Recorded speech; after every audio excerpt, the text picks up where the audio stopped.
constitui para nós um livro das instruções de Deus para nós.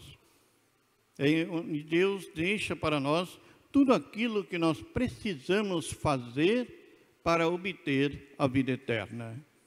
Sendo fiéis e obedientes à palavra, nós chegaremos até Deus, chegaremos à vida eterna, chegaremos aos céus.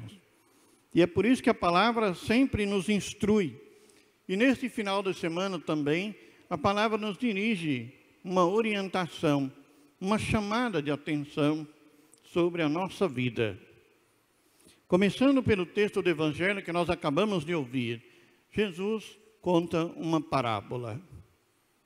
O que significa esta parábola que ele está contando? Qual o significado desta parábola? Por que ele conta esta parábola? A primeira coisa é que, no início da parábola, Jesus começa dizendo assim: o reino dos céus é como a história do patrão. Aí ele começa a contar a história. O reino dos céus. Ele está falando do reino dos céus. Jesus usa essa parábola para falar da realidade do reino. Como é o reino dos céus? Como que acontece o reino dos céus? Como que Deus age no reino dos céus?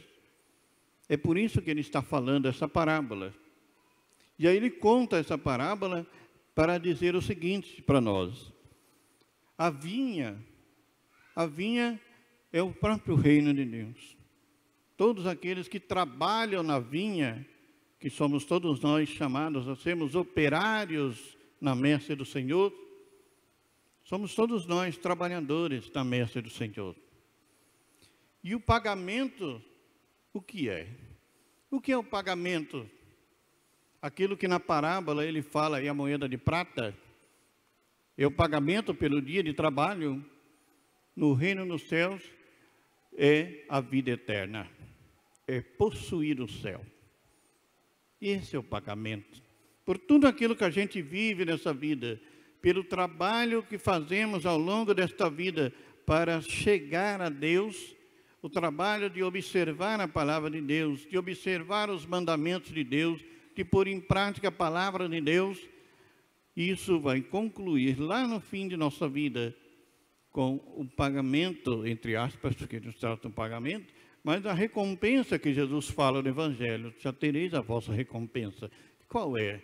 É um pagamento, e é exatamente possuir a vida eterna. Quando Jesus conta essa parábola, ele diz assim para nós: olha, Deus quer salvar a todos. Deus não quer que ninguém fique fora do céu. Todos os filhos de Deus, Ele quer que seja salvo. Mas veja, quando nós olhamos essa parábola do ponto de vista humano, a gente vai achar que a parábola é injusta.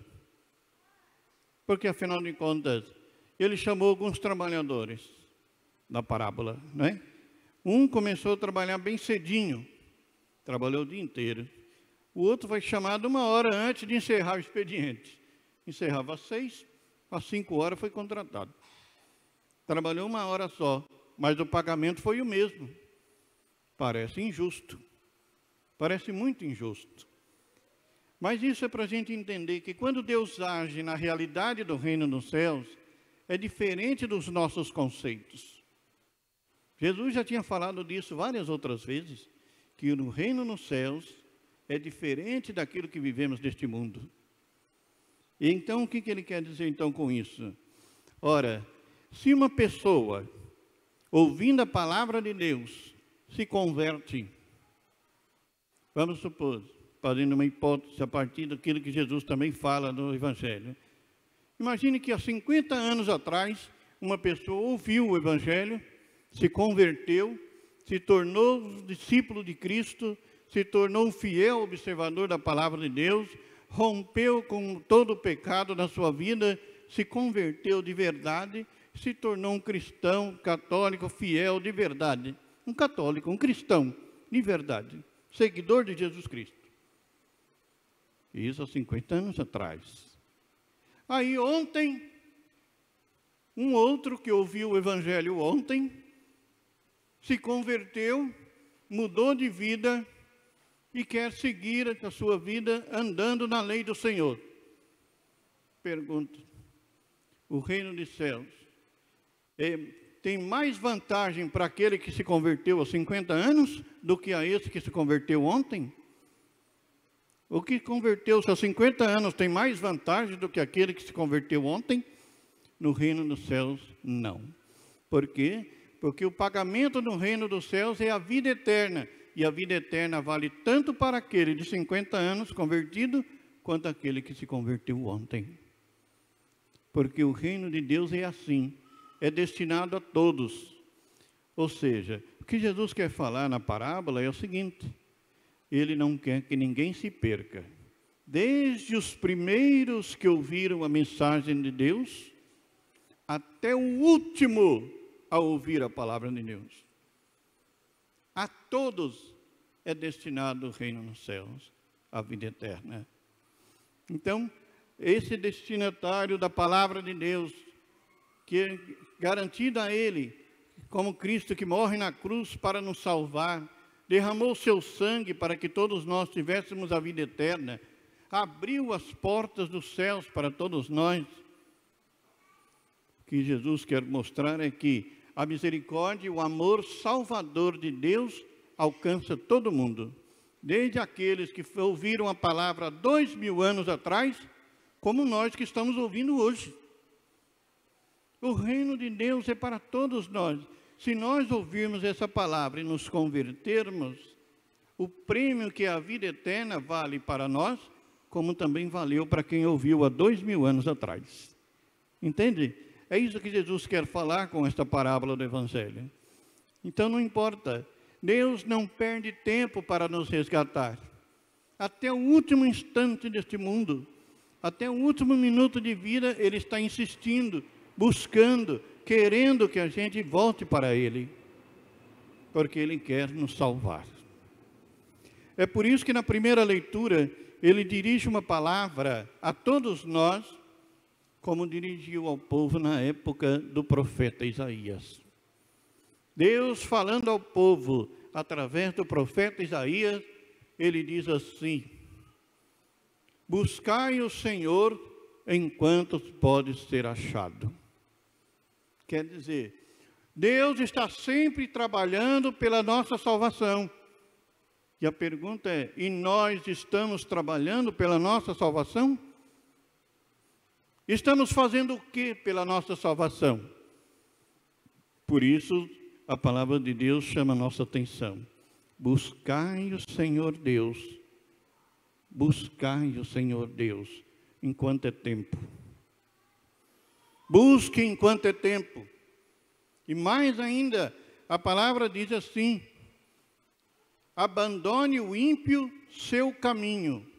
O ímpio, aquele que pratica iniquidade, aquele que faz coisas erradas, que prejudica os outros, que prejudica o próximo, que vive de mentira, de erro, de fofoca, de discórdia e tanto mais. A palavra está dizendo: abandone o seu caminho, abandone esse caminho do erro, abandone o caminho do pecado e volte para o Senhor enquanto é tempo. Continua dizendo: abandone também as suas maquinações. O que são essas maquinações? Quando alguém nos ofende, por exemplo, qual a primeira coisa que a gente é tentado a fazer? Você não vai ficar assim, isso vai ter troco, você vai pagar por isso que você está fazendo, espere, a sua hora vai chegar. A gente começa a maquinar dentro de nós a vingança. O Senhor está nos dizendo hoje: abandonem as suas maquinações. Não trame contra ninguém. Não pague o mal com o mal. Pagar o mal com o mal é se tornar pior do que aquele que fez o mal para você. Então não faça isso. O que o Senhor está nos dizendo é que nós precisamos nos converter, abandonar o caminho do erro, abandonar o caminho do pecado, abandonar o caminho daquilo que nos afasta de Deus, para então nos voltarmos para o Senhor. e nos voltando para o Senhor, nós possamos obter aquela graça da salvação. Deus quer nos salvar, mas eu também trabalho pela minha salvação. Então, a vontade de Deus em me salvar e a minha vontade de abraçar e possuir aquela salvação que Ele tem para mim, é isso que garante com que a salvação aconteça de fato na nossa vida. É por isso que na segunda leitura, São Paulo disse uma frase espetacular, muito própria e adequada para essa liturgia. Quando São Paulo diz assim: para mim o viver é Cristo. Para mim o viver é Cristo. Ou seja, concluindo essa nossa reflexão, de que modo nós devemos viver? Devemos viver como Cristo. Pensar como Cristo, falar como Cristo, agir como Cristo, ser um Cristo para os outros, viver como Cristo. É isso que São Paulo fala, porque quando a gente vive como Cristo e vive debaixo da lei de Deus, que é a sua palavra, aí então nós não vivemos e não fazemos o erro e fugimos do pecado. Fugimos do pecado quando vivemos como Cristo, quando vivemos aquilo que o Senhor nos pede na palavra, quando somos obedientes à palavra de Deus. Quem observa a palavra de Deus está nos caminhos do Senhor. Quem observa e põe em prática a palavra de Deus está no caminho da salvação e da vida eterna. Quem não cumpre a palavra, quem não vive a palavra e anda por caminhos tortuosos, poderá chegar ao fim de sua vida muito longe do céu. E é isso que Deus não quer para nós. Deus não nos quer longe dele. Deus não nos quer longe do céu. Ele nos quer com Ele no céu. Por isso Ele nos deixou a sua palavra, cheia de instruções para nos ajudar no caminho, no processo de nossa salvação. Por isso, irmãos e irmãs, nesta liturgia deste final de semana, que nos chama a atenção, não perca tempo nesta vida. Cada minuto, cada segundo da sua vida é importante para a sua salvação. Ninguém de nós sabe quanto tempo mais a gente vai viver nesse mundo. Então não perca tempo para buscar a salvação. Não perca tempo para lutar pela vida eterna. Não vale a pena perder a vida eterna por conta de caminhos tortuosos e pecaminosos desse mundo. Por isso não perca tempo. Lute, trabalhe pela sua salvação. Faça por merecer a vida eterna, por possuir a vida eterna. Porque Deus quer e eu também quero, por isso acontece. É isso que Deus espera de cada um de nós e que essa palavra possa nos ajudar, nos orientar, nos fortalecer, para que à luz da palavra, guiados pelo Espírito Santo de Deus, trilhemos os caminhos que nos conduzam e nos conduzem para Deus, para os céus. Não perca o céu. Lute pelo céu. Custe o que custar, mas não perca tempo. Lute pelo céu hoje, não amanhã ou depois. A gente não sabe se vai ter o amanhã ou depois, mas hoje, já agora na nossa vida, lutar para possuir a vida eterna. Louvado seja nosso Senhor Jesus Cristo. Creio em